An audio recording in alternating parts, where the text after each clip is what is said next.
Buenas tardes, alumnos. Estoy armando este videíto con el objetivo de corregir las actividades que quedaron pendientes de la clase 2.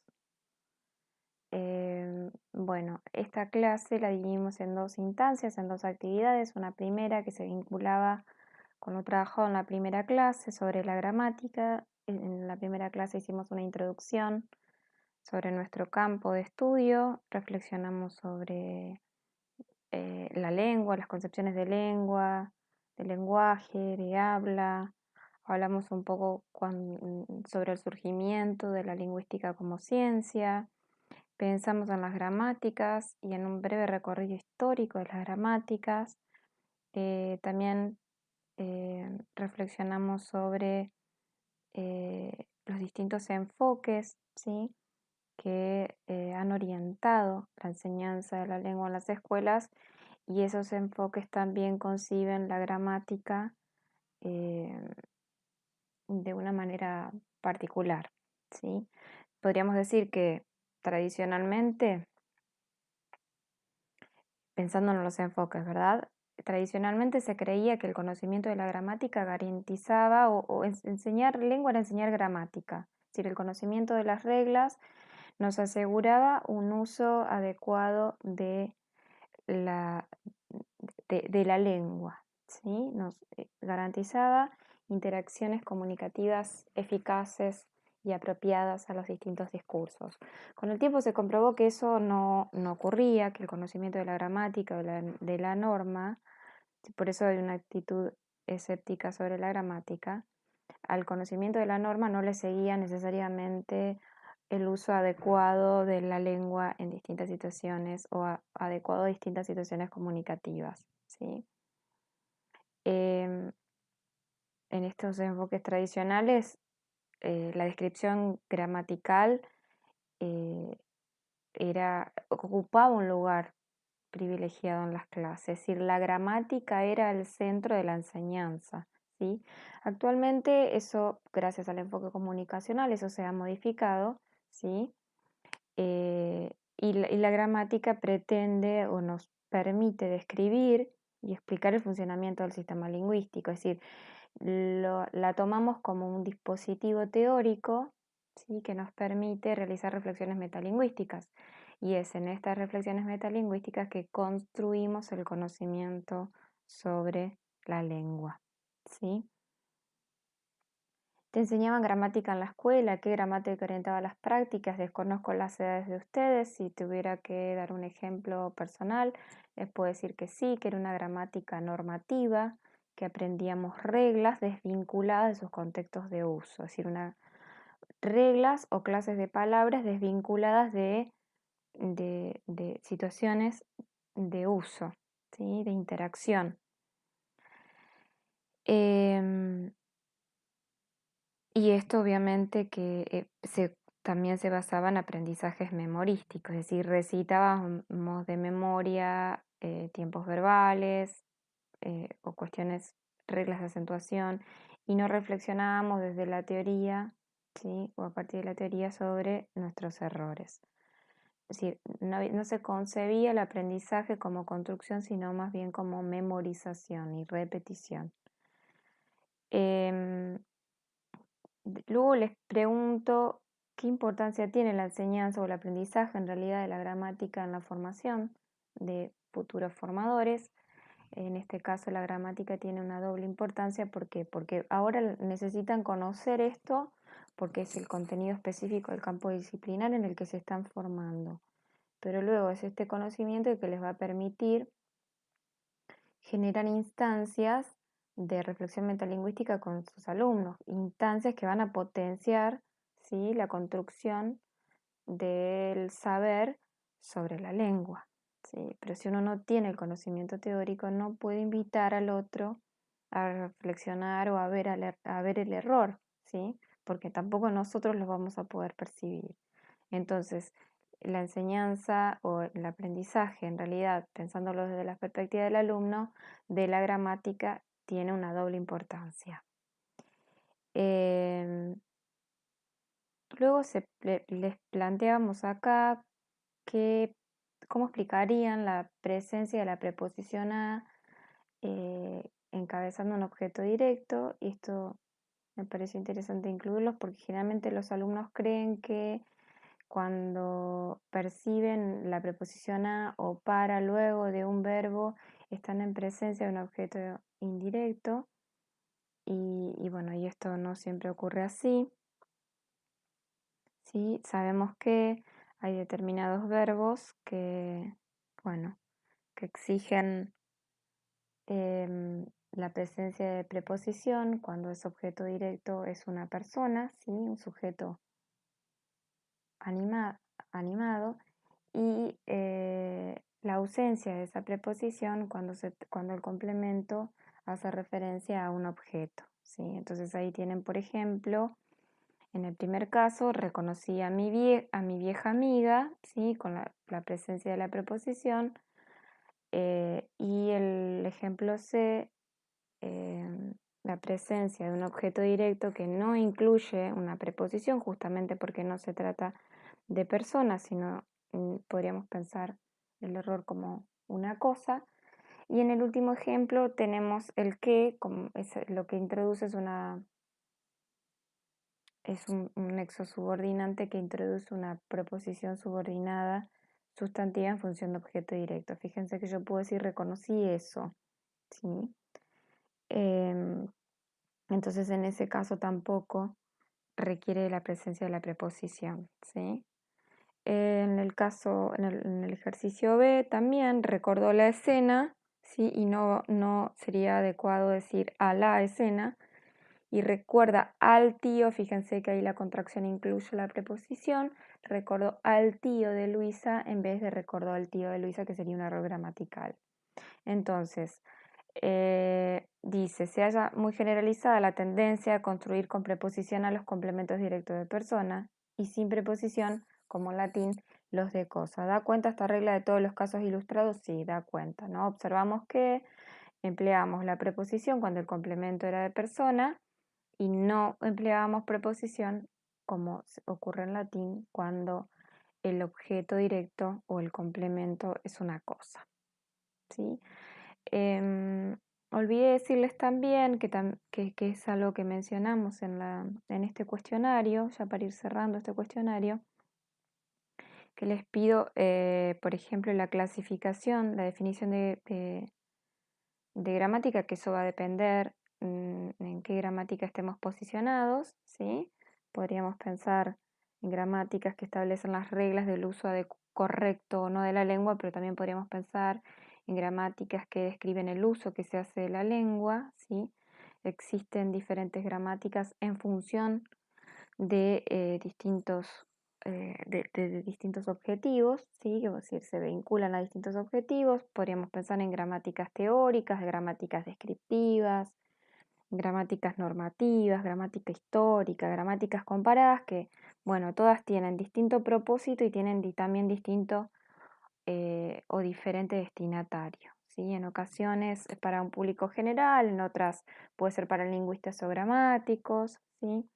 Podemos hablar que algunas se destinan a especialistas, ¿sí?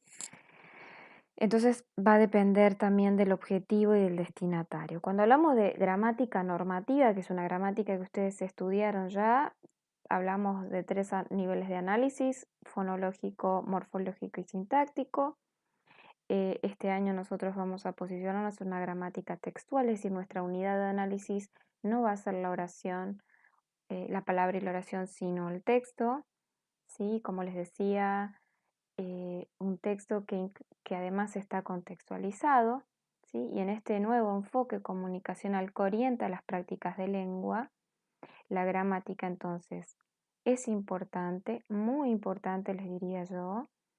eh, no es el centro de la enseñanza, sino que es este dispositivo teórico que nos permite reflexionar sobre la lengua, pero además, como vimos en didáctica, entran en juego otras ciencias del lenguaje que aportan y abren reflexiones más complejas en el aula. Entonces ahí pensamos, por ejemplo, en las variedades lingüísticas, hablamos del uso de la praxis, ¿sí? De los efectos de las intencionalidades que tenemos, ¿sí?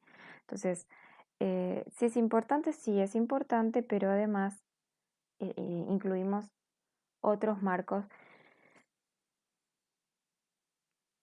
teóricos, incluimos otros marcos teóricos de reflexión. Sí me interesaría que recuperaran lo desarrollado en la primera clase sobre lenguaje, lengua y habla, ¿sí? Recuerden que nosotros también mencionamos cuando surge la lingüística como ciencia. Y bueno, y las definiciones de gramática que les decía en función de la clase de gramática, ¿sí? Creo que de esta primera actividad estaría todo dicho. La segunda actividad, que era de diagnóstico, en donde ustedes recuperaban contenidos desarrollados en gramática 1. Bueno, por ejemplo, veamos las consignas solicitadas. Eh, en las primeras 4 son todas preguntas de comprensión textual.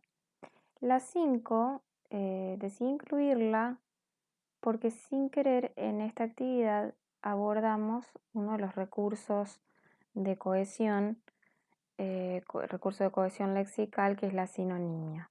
Si analizamos morfológicamente la palabra reformular, ¿sí? Fíjense que lo que se plantea es volver a formular, es decir, tengan presente esto porque es un error frecuente cuando solicito esta actividad en algunos exámenes. Reformular implica volver a decir, volver a formular, empleando eh, palabras que signifiquen lo mismo. Que significan lo mismo quiere decir que debo expresar exactamente lo mismo que se expresó en esta primera oración, ¿sí? No tengo que agregar información que no está presente, es decir, tengo que buscar sinónimos. La reformación no implica que voy a poder buscar sinónimos para cada una de las palabras que constituyen la oración. Puede ser que eh, pueda sustituir parte de esta construcción sintáctica y no en toda su eh, y no completamente, ¿sí? Eh, Identificar un fragmento en el que se perciba trama descriptiva es el punto 6. Recuerden que, bueno, tramas textuales todavía nosotros no trabajamos, quizás ustedes el año pasado sí lo han trabajado como contenido en alguna de las asignaturas que tuvieron.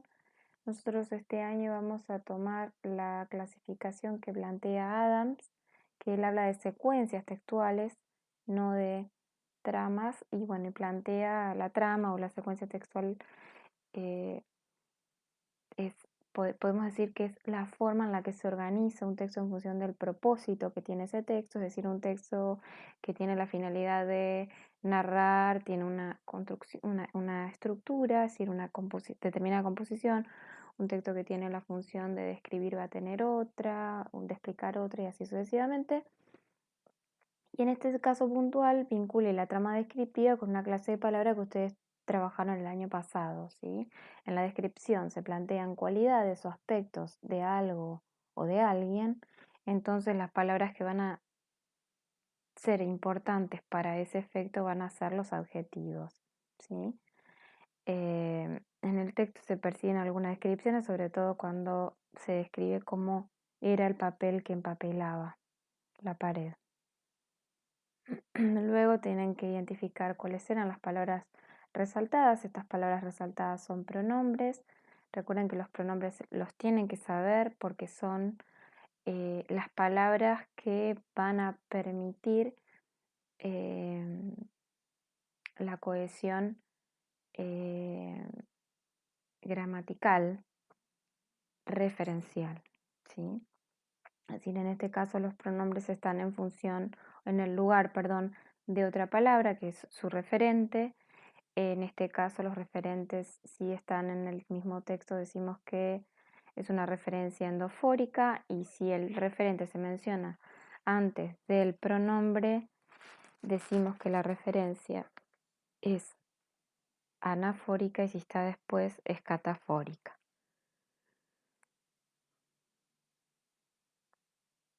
Luego tienen que mencionar el proceso de formación de palabras. Cuando hablamos de proceso de formación, estamos en un nivel morfológico. Pensemos que la morfología se ocupa de determinar o analizar la estructura de las palabras, los procesos de formación, la concordancia, todo eso se vincula con la morfología. Si decimos empapelada, entonces, en ese caso tenemos un proceso. Recuerden que los procesos de formación de palabras eran por derivación, que podía ser sufijación y prefijación.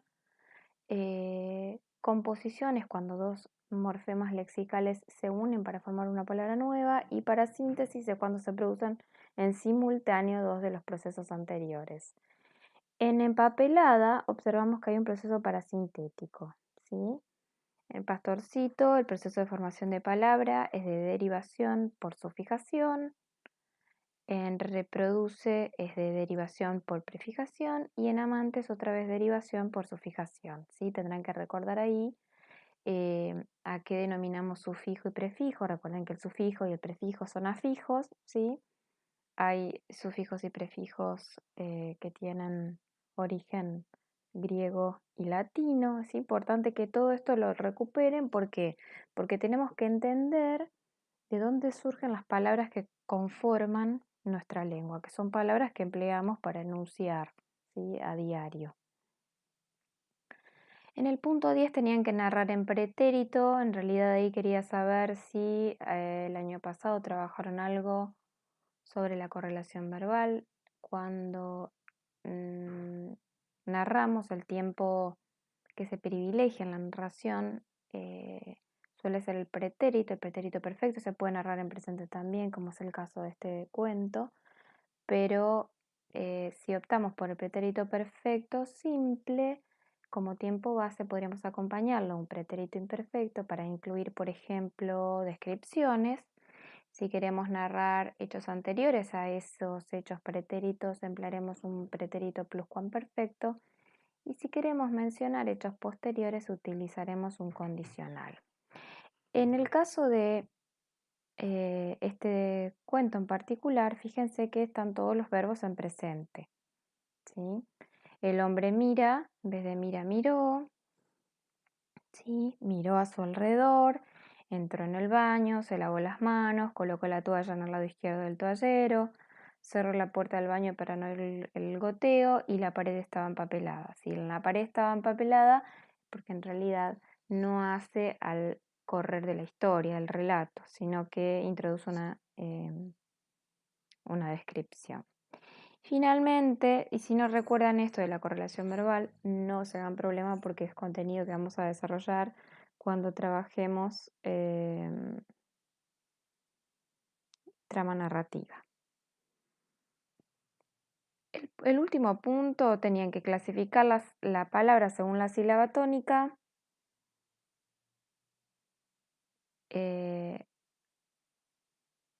Clasificar según la sílaba tónica las palabras que estaban resaltadas y justificar la acentuación. Yo les había puesto ahí un ejemplo.